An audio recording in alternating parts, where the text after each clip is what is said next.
Okay. But seriously, guys, there is a reason why I was gone for so long. Thus, the reason why I'm making this a vlog, to explain. I promise I'm not making excuses. And you're probably wondering, hey, where the fudge have you been, number one? Number two, why is the title of this vlog a Bible scripture? And mainly it's because God is awesome. I am a full-blown believer in Jesus Christ. And everyone is welcome to my channel no matter what.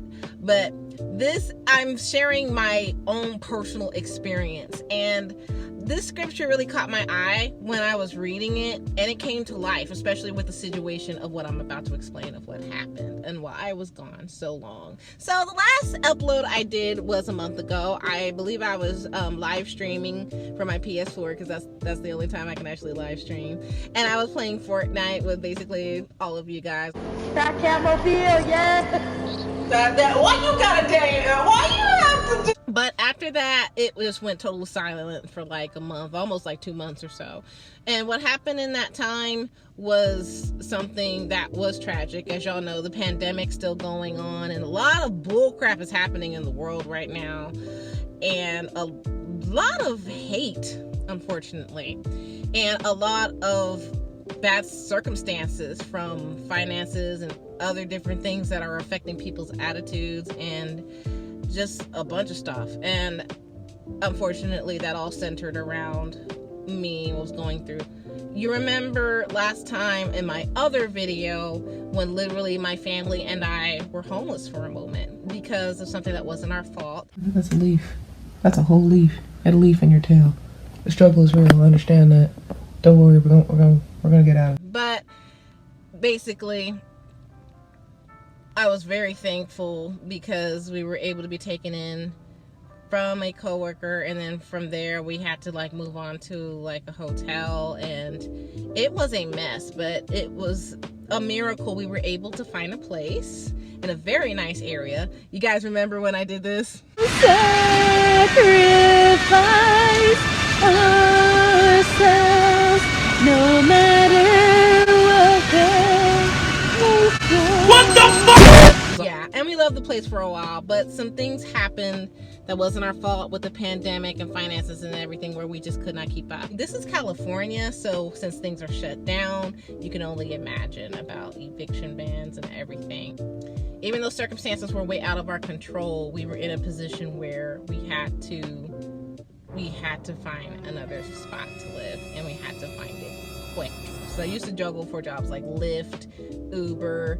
I worked at a cookie spot for a while. They had the best cookies in the world. I miss you.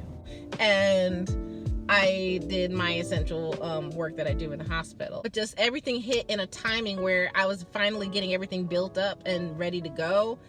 And then when this hit, the timing of it just messed everything up. So here I am trying to find a new spot to live that's within my limits, and I couldn't find anything. I kept on getting turned down over and over and over. So there were so many days of prayers and tears and crying. It was crazy. And I think the hardest part of it is when you're going through something, but you have to fake it until you make it. I had to keep a smile on my face. I had to be positive for others, and I can do that anyways because I care about people. But it's so hard when you're literally carrying the weight of the world. It feels like you're carrying the weight of the world on your shoulders, and you have to be okay through it. That is one of the hardest ones, and it also shows your strength if you can really do that. But I believe in being real more than anything. So it's in the hardest times where I believe that's where your friendships really show. And for those, I had so many people who knew that I was going through something really, really hard. They were always would check on me. Some people would call and talk to me and everything. And this is from Twitter, from my YouTube, and also Instagram. Guys, thank you so much. But even then, it was hard to laugh with them. It was hard to smile. It was hard to just be me because I couldn't. I had to take care of my family. I had to try to find a place, and I kept getting the door slammed to me over and over and over and over again. And then I had to, it was just so much. Even deep down, despite, I had to hold on. When it's so hard to hold on to faith, faith is so important, but it goes beyond just believing. I believe that long suffering, especially when it comes to faith, is holding on to the faith when everything is trying to pull you away from it. And being patient, knowing God's gonna do something. I don't know what the something is, but a miracle is gonna happen. It is possible. And then just believing that and focusing on the positive of what could be, what can be, what are the possibilities. And that's really what gets you through. That's how you hold on to the faith when it's so hard to. Because if you just focus on what's going on now and you look at like the future of how we can all crush down, you think you're protecting yourself because you're trying to brace yourself for the fall. But the fact of the matter is you haven't fallen yet. So how do you know? That's why it's so easy to doubt and try to protect yourself, but really you're hurting yourself. And you're also, when it comes to being a believer, that's what it's all about. Believing in God's promises that he'll take care of you no matter what. Throughout this whole experience, God has taken care of us. Made sure we had enough food, made sure my family was healthy, even if we had to be in hotels for a moment, which we were, but we were still good. Then when I was looking, I was so discouraged. I really didn't even want to even have apartment search anymore. I was like, okay, we're just gonna live in hotels and just until we can get better. I hope they have Wi-Fi. It was bad moments like that. But I got a call to tour this really cool apartment that was in the area that I wanted, not too far off from where we were, and I'm just like, okay, sure, fine, whatever. And then surprisingly, it was a great place. It was very reasonable. Like, they didn't consider student debt or anything. They just looked at basically, like, you know, what you can afford and everything. And I'm just like, I was on a budget, but I just felt like this place was so right. And when you have that feeling in your heart, like you need to move, that's when you got to put the works to the faith that you have, because you never know. It's like, are you just going to take a leap of faith? So I took that leap of faith.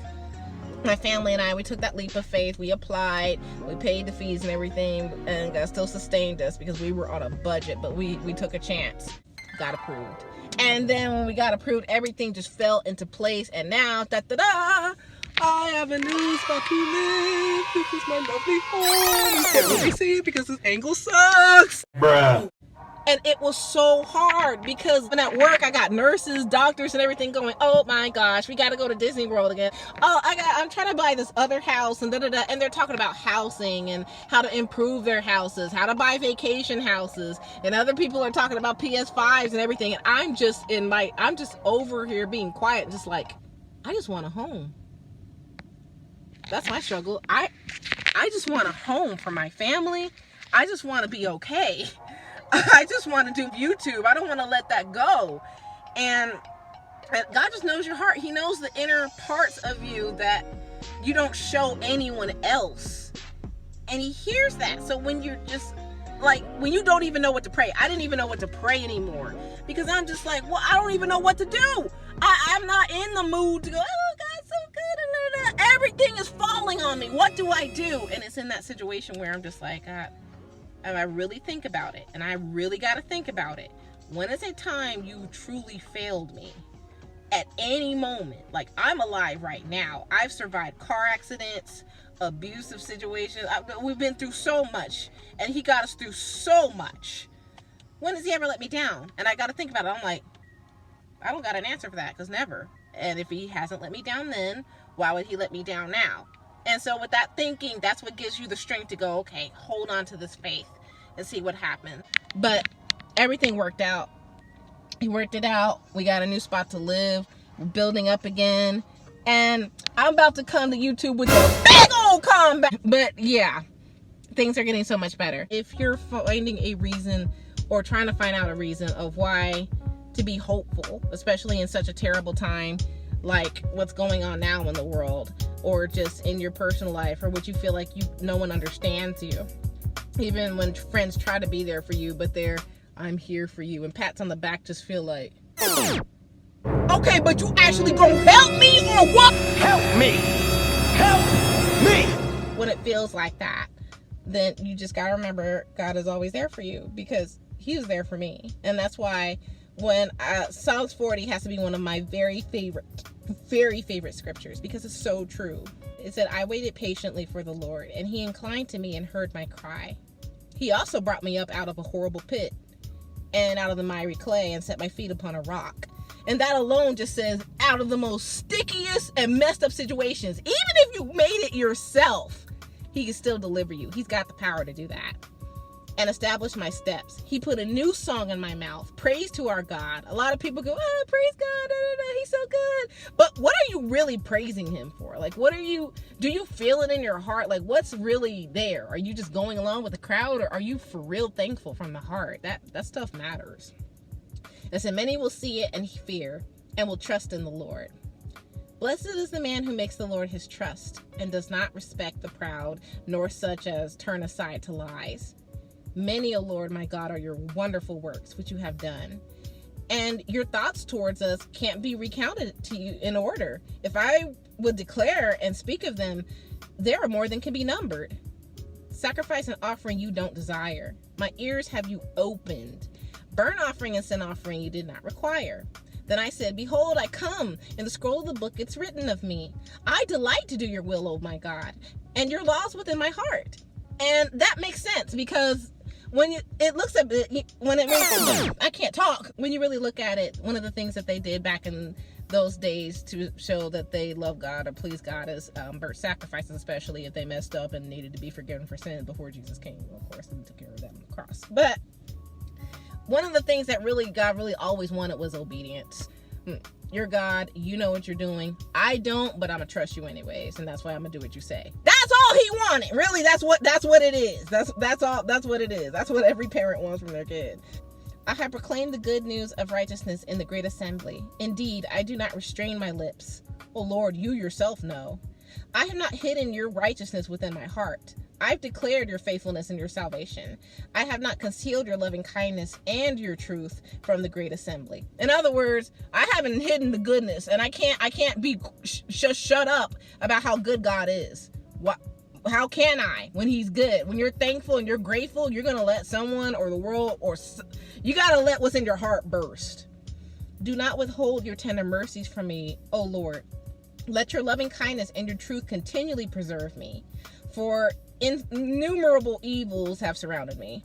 My iniquities have overtaken me, so that I am not able to look up. They're more than the hairs of my head. Therefore, my heart fails me. In other words, God, I'm in trouble. I done fudged up because I make mistakes and I'm human and I fudged up and I'm fudged up just in general. I'm fudged up. Help. Help me. Be pleased, O Lord, to deliver me. O Lord, make haste to help me. Let them be ashamed and brought to mutual confusion who seek to destroy my life. Let them be driven backwards and brought to dishonor who wish me evil. Let them be confounded because of their shame who say to me, aha, aha, bullies! Yeah, basically that's bullies and anyone that basically comes against you and thinks they got the upper hand. Yeah, when God's on your side, that's why you don't worry about it, because he takes care of it. Let all those who seek you rejoice and be glad in you. Let such as love your salvation say continually, the Lord be magnified! But I am poor and needy, yet the Lord thinks upon me. You are my help and my deliverer. Do not delay, oh my God. That is my very favorite, because I stood on this throughout this whole time, when it was hopeless, when it didn't make sense to have faith, when I would literally sit in Bible studies and almost want to roll my eyes, because I'm just like, how does this apply to me? This doesn't apply to me. I am literally fudged up. I'm literally on the verge of being homeless. And that could affect my job. I will probably lose my job. So many things happened that I had to keep inside. I even had to have a counselor. It was a great counselor, but still. But it was bad. I try not to lose my mind. But it took that faith and holding on to it, and the love and my family and my friends, and just holding on, not giving up when I wanted to. Y'all didn't let me, and most of all, God didn't let me. And because of that, he came through. And so that's why when things like this happen, miracles, I can't stay silent about it. I gotta let you know what's up. I've got to tell someone about this. If anything, whether you believe or not, from my own personal experiences, it's been in my face to where I'm just like, this is what it is for me personally. And whatever you guys believe, okay, but all I can really say is never give up in life, because there's so many great things planned when you have faith and when you're positive. So on that note, I'm gonna end this vlog letting you know that my family and I were all okay. Before we end it, of course, I gotta give y'all like a grand tour of the spot. We're still moving things, so this is the bathroom that I'm about to clean up because it's messy. Got cheese. How did you even fit? How did you even make yourself fit? I just bought that. How did? Look at you. You too big for that. Y'all, I want you to remember this spot. Don't pay attention to the trash or nothing. That's gross. This right here, this little area known as the dining room, it's going to be the living room. I'm thinking of putting the computer over here, the desk, and then the chair. There's gonna be a room divider here so I can have a full background for my green screen. Oh yeah, we in this. We in this. And y'all coming with me. Y'all coming with me on the journey. Just ignore him. You don't. Just. Ooh. We got great things coming, and so stay encouraged, stay blessed, and I love you guys.